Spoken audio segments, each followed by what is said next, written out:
Highland Workforce Development and Education is proud to present this parental education video. It is one in a series that will provide helpful information on current topics that relate to your school-age children. Thank you for joining us for this parenting series where we're going to be talking about personalities. We will be learning about 4 basic types of personalities and how, learning about those, we can discover things about our children and about other people in our life that we might not have realized before. We may even discover things about ourselves. We may even learn to like ourselves a little bit more. Before we begin, I would like to read a quote from Dr. Seuss.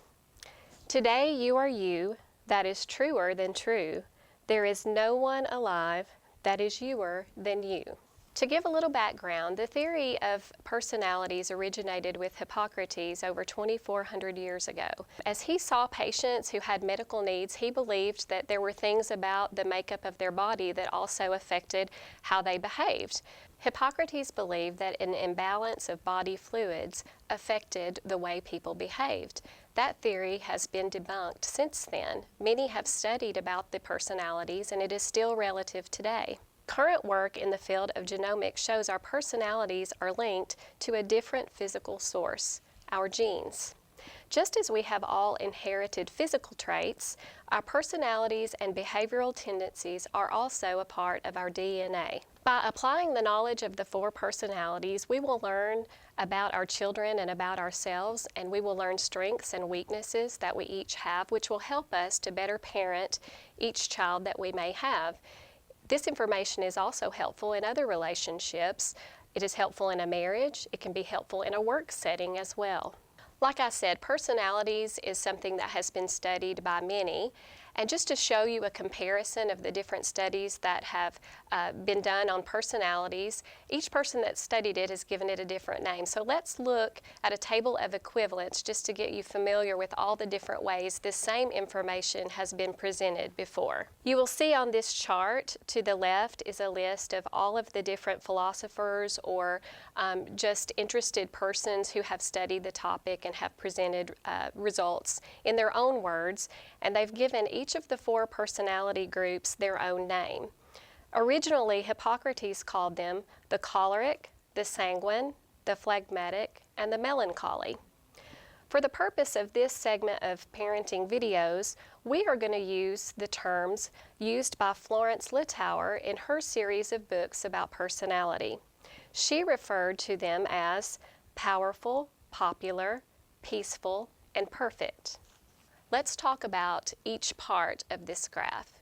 If you will look, you will see that it's divided in half, with high energy personalities being on the top and low energy personalities being on the bottom. The 2 personalities on top exhibit a higher level of energy just in their daily life. High energy people don't sit still long. They are your fast thinkers, your fast talkers, and your fast movers. High energy people are always making new plans or have new ideas. Moving to the lower part of the graph, to the low energy people, these people tend to be a little more thoughtful before they act and a little slower in their actions. The personalities on the lower part of this scale are more thoughtful and pensive and more deliberate in their planning. You will also notice on the chart it is divided between the left and the right. On the left are the more people-oriented personalities, and on the right are the more task-oriented personalities. Let's talk about the right side, the task-oriented personalities. This is your powerful and perfect personalities. They are always on task. They generally do not like to be interrupted. For them, completing projects is more important than hanging with friends. Social situations can be draining for them. On the left side are the people-oriented personalities. Obviously, these personalities love to be around other people. They thrive in that environment. They will leave a task to talk to someone. They don't mind the interruption. They enjoy the company. The people-oriented personalities work better in groups with other people. They thrive on the energy that comes from being around others. There are a couple of easy ways to identify what personality a person might be exhibiting by looking at how they would enter a room. So for example, let's talk about what it would be like if we were having a team meeting of different people. and we were just observing how they entered the room and how they were dressed. We could tell a lot about a person just by those two things. Let's take the top right part of the quadrant and talk about that powerful personality. This is the high energy, task-oriented personality, the fast mover, fast thinker. They're going to be prompt for the meeting. They're going to be prepared. They're not going to have time for much chit-chat because they're going to get right down to business. The powerful personality usually knows what work needs to be done, and they don't have a problem letting others know what work they need for them to do. Moving clockwise on the four-quadrant chart, let's talk about the perfect personality. This is your team manager. They're still the task-oriented personality, similar to the powerful, but they're lower on the energy scale. The perfect personality will arrive early for a meeting. To them, to be on time is to be late. The perfect personality dresses for functionality. They do not like to draw attention to themselves, so they will wear solid colors and they will be very neatly dressed. There's usually not a hair out of place for a perfect. The perfect personality likes to think things through and plan very carefully. They will pay attention to the details, and in that sense, they will be an asset to the team. Moving right along around the chart, the next is the peaceful personality. Now we've transitioned over into the people-oriented side. We're still low on the energy scale. This is your very relaxed personality. They may not be on time for the meeting because they're just going through life, taking things as it comes. With this personality, what you see is what you get. They're the encourager for the team. They bring out the best in all the others, and they bring the team together. To talk a little about the last of the four personalities before we look at them in depth, this is the popular personality. This is high on the energy scale and also a people-oriented personality. This is your cheerleader for the team. They're usually not on time for a meeting because they're too busy enjoying life, sometimes so busy that they might forget a meeting altogether. The popular personality brings life to the team. They may have grand ideas, but they may need the help of the other team members to carry them out. Your popular personality doesn't mind having attention on them. They are the ones who will dress with more bright colors and prints.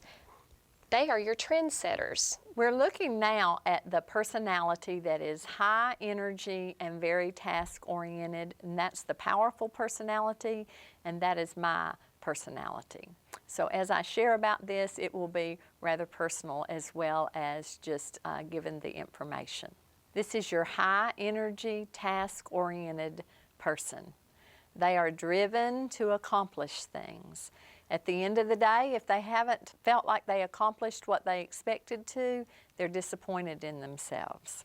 These people are driven, goal-oriented, and very independent.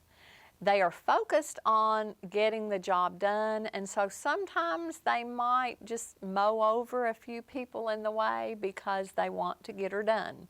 If they were to have a motto, it would be, let's do things my way. The reason they want to say my way is because they truly believe their way is the right way.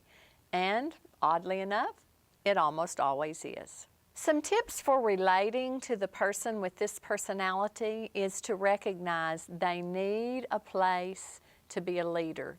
They need to be able to make a decision. They need to be in charge of something, even as little children. When dealing with a powerful, you need to insist on two-way communication. And by that, I mean we are used to giving orders and kind of making demands. And if you have an opinion, you need to insist on being heard because we kind of move right along unless somebody speaks up. As a personality, we don't mean to hurt others, but we're not naturally compassionate and we are just focused on the goal. We see things rather black and white. There aren't a lot of shades of gray, and we want everybody to get moving and get with the program. The peaceful personality, if they had a motto, it would be, let's relax. The peaceful personality is very low-key personality. They're inoffensive and easygoing. Those are some of the strengths and qualities of the peaceful personality. They are also patient, calm, realistic. They're a good mediator and a good listener. The peaceful personality makes a very good friend. Now I'd like to give you some tips for relating to the peaceful personality if you find that you have one in your home. Realize that they need direct motivation. Peacefuls have a tendency to be so laid back that they can appear lazy, and sometimes they're challenging to motivate. They need lots of affirmation and encouragement in that area. In dealing with a peaceful personality, don't expect a lot of enthusiasm. They'll need to be motivated by you, but they may not show that enthusiasm themselves. A peaceful personality can tend to be pretty indecisive. They do not like for all the blame to be heaped on them. Out of that fear, they tend to not make decisions, and they will go along with what everyone else wants or desires, without telling one that they have a different opinion. Let's talk about the perfect personality. Remember when we talked about the chart, this was the team manager. If I were giving the perfect personality a motto, it would be, let's get organized. The perfect personality is the one that pays attention to the details.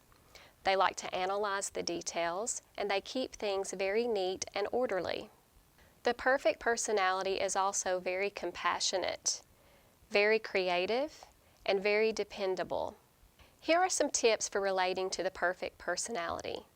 They're compassionate and sensitive, so they can get their feelings hurt very easily.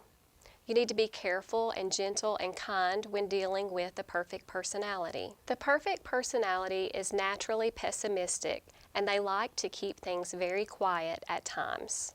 The perfect personality is very prompt, and they have a strong desire to keep things neat and orderly. If you have a perfect personality in your home, that is very important to them. So it is good to try to keep on a schedule with the perfect personality and allow them the opportunity to keep things in order. If the popular personality had a motto, it would be, let's have fun. These people are naturally enthusiastic and excited about whatever it is that they're going to do. They have storytelling ability, and they're very animated with what they say. They're talkative, they're expressive, and they're going to enjoy being around people.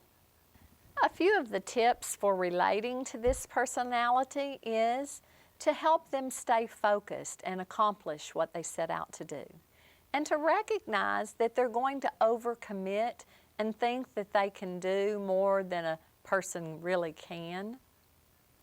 They sometimes talk before they think, and so you have to recognize that they didn't intend to hurt feelings, and they're very experiential. So they're into the experience or the movie or the book or whatever they're enjoying at the moment. Most people have a primary personality trait and a secondary. They will relate very well to one of these four personalities, but they may also see that they are similar to one of the others, and that is okay.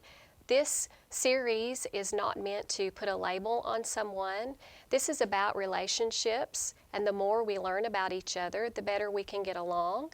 The more we learn about our children, the better we will be at parenting them. So we're taking a look at these four just to find out things about ourselves and our children, but it's not important that we try to make ourselves fit into a box. We need to allow ourselves the freedom of just relating where we do and learning how to use that in our relationships in a good way.